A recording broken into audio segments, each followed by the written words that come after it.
નમસ્કાર મિત્રો, દેશ દુનિયાને ગુજરાતના સૌથી મોટા સમાચારની વાત કરીએ તે પહેલા વિડીયોને લાઇક અને ચેનલને જરૂરથી સબસ્ક્રાઇબ કરી દો। તો દોસ્તો, સૌપ્રથમ સમાચારની વાત કરીએ તો ગુજરાતમાં 22 થી 30 ઓગસ્ટ દરમિયાન આ મહિનાના છેલ્લા સપ્તાહમાં બંગાળની ખાડીમાં એક લો પ્રેશર સર્જાવાની શરૂઆત થશે। એની સાથે અરબ સાગરમાં પણ એક અપર લો પ્રેશર સર્જાશે। તેથી બે સિસ્ટમ એકસાથે સક્રિય થવાથી ગુજરાતમાં 75 થી 80% ભાગોને લાભ મળશે। તો ઓગસ્ટ મહિનામાં છેલ્લા સપ્તાહમાં મધ્યમ કરતાં વધુ વરસાદ નોંધાઈ શકે છે। તો દોસ્તો, ફટાફટ બીજા સમાચારની વાત કરીએ તો બનાસ ડેરીએ પશુપાલકોને આપી સૌથી મોટી ભેટ। તો 5 લાખ પશુપાલકોને થશે લાભ। તો દૂધમાં કિલો ફેટા ભાવ 989 રૂપિયા આપવાનો નિર્ણય કરાયો। તો દોસ્તો, ફટાફટ બીજા સમાચારની વાત કરીએ તો ગઈકાલ સુધી ગુજરાત રાજ્ય પર જે સાયક્લોનિક સર્ક્યુલેશન સક્રિય હતું તે દક્ષિણ ગુજરાત તરફ વળ્યું છે, જેના કારણે દક્ષિણ ગુજરાતના જિલ્લામાં એટલે કે નવસારી, વલસાડ, દમણ, દાદરાનગર હવેલીમાં ભારે વરસાદની શક્યતા। તો ઉપરાંત ઓગસ્ટ મહિનામાં પાછલા પખવાડિયામાં ગુજરાતમાં સામાન્ય વરસાદ રહેશે। તો હવામાન વિભાગ દ્વારા એક તરફ ગુજરાતમાં સામાન્ય જ્યારે દક્ષિણ ગુજરાત, સૌરાષ્ટ્ર અને કચ્છમાં સામાન્યથી મધ્યમ વરસાદની આગાહી કરવામાં આવી છે। તો 22 થી 30 ઓગસ્ટ દરમિયાન ગુજરાતના મોટાભાગના જિલ્લામાં અતિભારે વરસાદની આગાહી વ્યક્ત કરાઈ છે। તો દોસ્તો, ફટાફટ બીજા સમાચારની વાત કરીએ તો હવામાન નિષ્ણાત પરેશ ગોસ્વામીની મોટી આગાહી।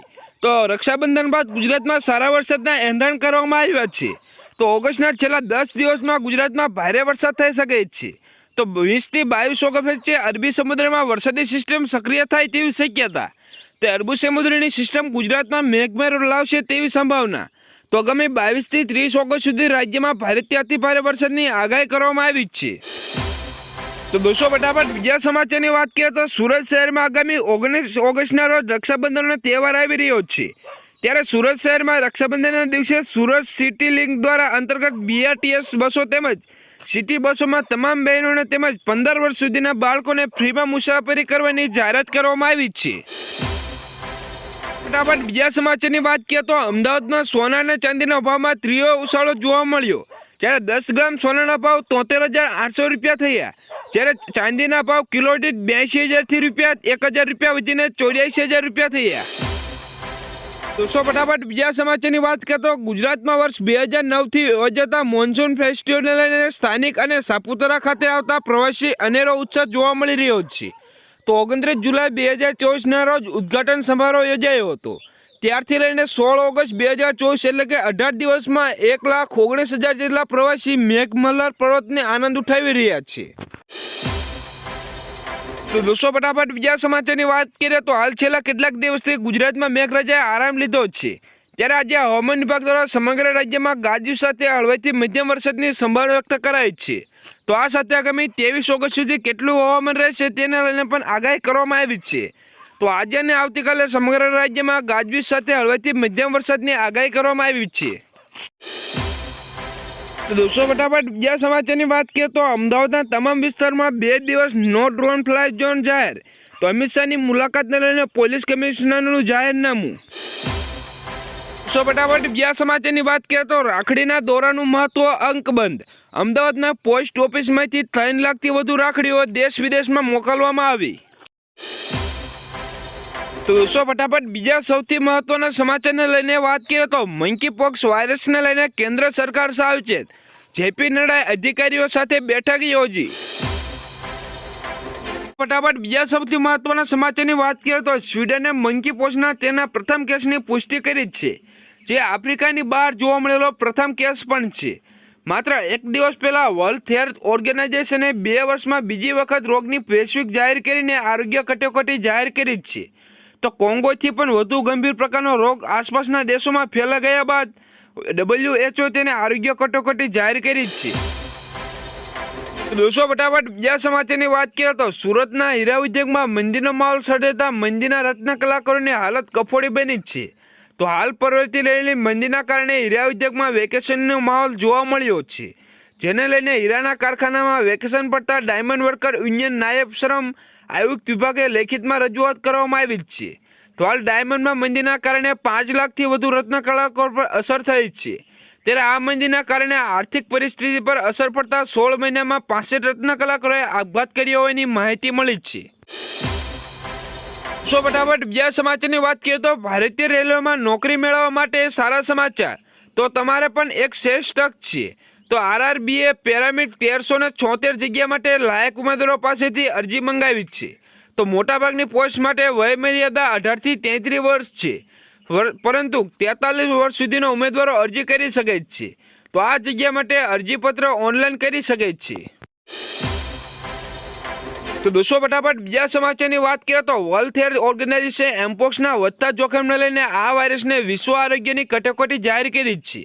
તો એમપોક્સ, જેને મંકીપોક્સ તરીકે ઓળખવામાં આવે છે, તે કોંગો સહિત 13 આફ્રિકન દેશોમાં ઝડપથી ફેલાઈ રહ્યો છે. તો આ બીમારીના કારણે અત્યાર સુધીમાં 524 લોકોના મોત થયા છે. તો દોસ્તો ફટાફટ બીજા સમાચારની વાત કરીએ તો શાકભાજીના ભાવમાં જોરદાર ઉછાળો. તો આજે માર્કેટયાર્ડમાં લીંબુના ભાવ 500 થી 1000 રૂપિયા જોવા મળ્યા, જ્યારે બટાકાના ભાવ 300 થી 580 રૂપિયા, જ્યારે ડુંગળી સૂકીના ભાવ 240 થી 775 રૂપિયા, તો કોથમરીના ભાવ 800 રૂપિયાથી લઈને 1000 રૂપિયા, જ્યારે રીંગણાના ભાવ 500 રૂપિયાથી લઈને 1000 રૂપિયા, જ્યારે કંટોળાના ભાવ 1200 રૂપિયાથી લઈને 1500 રૂપિયા.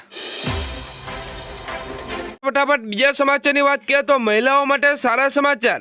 ફરી એક વખત મફત સિલાઈ મશીન યોજના 2024 બહાર પાડવામાં આવી છે.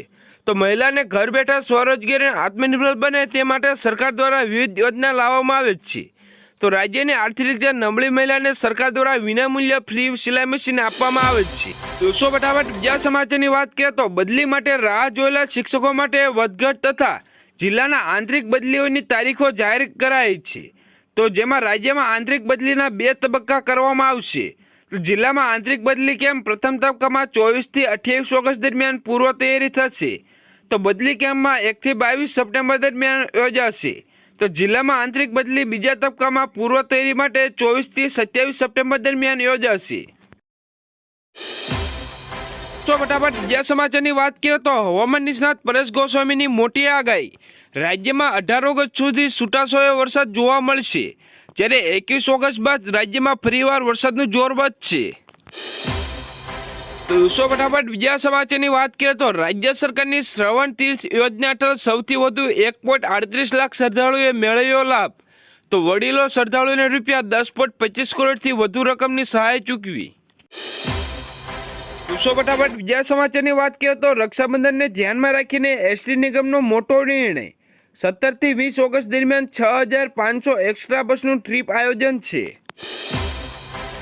તો દોસ્તો ફટાફટ બીજા સમાચારની વાત કરીએ તો રાજ્યમાં જીરાનો સૌથી ઊંચો ભાવ ઊંઝા માર્કેટમાં 5561 રૂપિયા બોલાયો, જ્યારે ઊંઝા માર્કેટના નીચા ભાવની વાત કરીએ તો 4000 રૂપિયા જોવા મળ્યો. તો દોસ્તો ફટાફટ બીજા સમાચારની વાત કરીએ તો રાજ્યમાં પીએસઆઈ અને લોકરક્ષકની ભરતીને લઈને મોટા સમાચાર સામે આવ્યા છે. પીએસઆઈ અને લોકરક્ષક ભરતીની અરજી કરવા માટે ઉમેદવાર માટે પોર્ટલ ખુલ્લું કરવામાં આવશે, જેને આધારે ઉમેદવારોને પોર્ટલ માટે અરજી કરી શકે છે. તો ઉમેદવારો 16 ઓગસ્ટથી 9 સપ્ટેમ્બર સુધી પોર્ટલ પર અરજી કરી શકે છે. દોસ્તો ફટાફટ બીજા સમાચારની વાત કરીએ તો મુખ્યમંત્રીનો મોટો નિર્ણય. 54 નગરપાલિકામાં અગ્નિશામક સાધનોની વાહનોની ખરીદી કરવા માટે 63 કરોડ રૂપિયાની ફાળવણી કરવામાં આવી છે. તો દોસ્તો ફટાફટ બીજા સમાચારની વાત કરીએ તો કેન્દ્ર સરકારની મોટી જાહેરાતો. શહેરી વિસ્તારમાં 1 કરોડ આવાસ યોજના બનાવવામાં આવશે. તો 1 કરોડ ઘરને પીએમ સૂર્યઘર યોજના હેઠળ મફત વીજળી મળશે. તો પીએમ ગરીબ કલ્યાણ અન્ન યોજના માટે 5 વર્ષ માટે લંબાઈ. તો 100 શહેરોમાં સાપ્તાહિક બજાર યોજના લાગુ કરાશે. તો પ્રધાનમંત્રી ગ્રામ સડક યોજનાનો ચોથો તબક્કો શરૂ થશે. તો પ્રધાનમંત્રી ગ્રામ સડક યોજનામાં 25,000 ગામડો જોડાશે. તો ફટાફટ બીજા સમાચારની વાત કરીએ તો ગઈકાલે રાજ્યમાં અનેક વિસ્તારમાં વરસાદી માહોલ જોવા મળ્યો.